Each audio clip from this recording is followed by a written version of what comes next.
గత కొంతకాలంగా love and breakup రూమర్స్‌తో నిత్యం వార్తల్లో నిలుస్తున్నారు హీరోయిన్ అనుపమ పరమేశ్వరన్. ఒక యంగ్ హీరోతో రిలేషన్‌లో ఉన్నారని, ఆ తర్వాత మనస్పర్ధాల కారణంగా ఇద్దరు విడిపోయారంటూ ఫిల్మ్ ఇండస్ట్రీలో రూమర్స్ వచ్చాయి. ఈ రూమర్స్‌పై సైలెంట్‌గా ఉన్న అనుపమ రీసెంట్‌గా ఇచ్చిన ఓ ఇంటర్వ్యూలో గత రిలేషన్‌కి సంబంధించిన చేదు అనుభవాలను బయటపెట్టి అందరికీ షాక్ ఇచ్చారు. తన జీవితంలో ఎదురైన ఆ చేదు జ్ఞాపకాల గురించి మాట్లాడిన అనుపమ గత 2 ఏళ్ల కాలంలో తాను అనుభవించిన నరకాన్ని చెప్పారు. తను ఒక టాక్సిక్ రిలేషన్‌లో బందీ అయ్యానని చెప్పారు.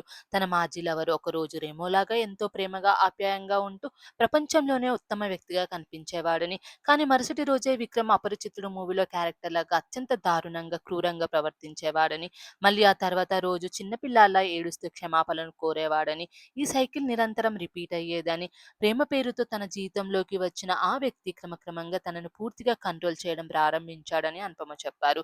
తాను వేసుకునే దుస్తుల నుంచి సోషల్ మీడియాలో పెట్టే పోస్ట్‌ల వరకు ప్రతి విషయాన్ని ఆయనే కంట్రోల్ చేసేవాడని, ఆఖరికి తాను నటిస్తున్న మూవీస్ సెలక్షన్‌లోనూ, ప్రమోషన్స్‌కి అటెండ్ అయ్యే విషయంలోనూ కండిషన్స్ పెట్టేవాడని చెప్పింది.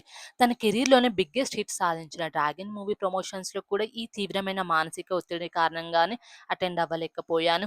షూటింగ్ సెట్స్‌లో క్యారవాన్‌లోకి వెళ్లి ఒంటరిగా ఏడ్చేదాన్ని అని, పానిక్ అటాక్స్, తీవ్రమైన డిప్రెషన్‌తో బాధపడానని అన్నారు అనుపమ. రిలేషన్‌షిప్ ప్రారంభమైన కేవలం మొదటి 2 డేట్లకే అతడు తన ఇంటికి తీసుకెళ్లి ఫ్యామిలీ మెంబర్స్‌కి పరిచయం చేశాడని, 3 నెలలను తిరగకుండానే ఎంగేజ్‌మెంట్, మ్యారేజ్ గురించి ఫోర్స్ చేసేవాడని అనుపమ చెప్పింది. తనను గోల్డ్ డిగ్గర్ అని విమర్శించే వారికి సమాధానమిస్తూ, తాను కనుక ఆ రోజు ఆ ప్రపోజల్‌కు ఓకే చెప్పి ఉంటే ఈ పాటికి తమ రిలేషన్ విడాకులతో ముగిసేదని, ఆ బంధంలో ప్రేమ కంటే తనను పూర్తిగా ఆధిపత్యం కిందికి తెచ్చుకోవాలనే ప్రయత్నం ఎక్కువ కనిపించిందని చెప్పింది. ఇంటర్వ్యూలో తన బాధనంతా చెప్పిన అనుపమ ఆ మాజీ ప్రియుడు ఎవరనేది మాత్రం బయట పెట్టలేదు. దీంతో ఇప్పుడు సోషల్ మీడియాలో ఫిలిం నగర్ సర్కిల్స్‌లో అసలు ఆ పర్సన్ ఎవరు అన్న చర్చ జరుగుతుంది. ఏది ఏమైనా ప్రెజెంట్ ఈ టాక్సిక్ రిలేషన్ నుండి బయటపడి స్వేచ్ఛను పొందుతున్నానని, తనలాంటి పరిస్థితి మరెవరికీ రాకూడదనే ఉద్దేశంతోనే ఈ విషయాలను చెబుతున్నానని అన్నారు అనుపమ.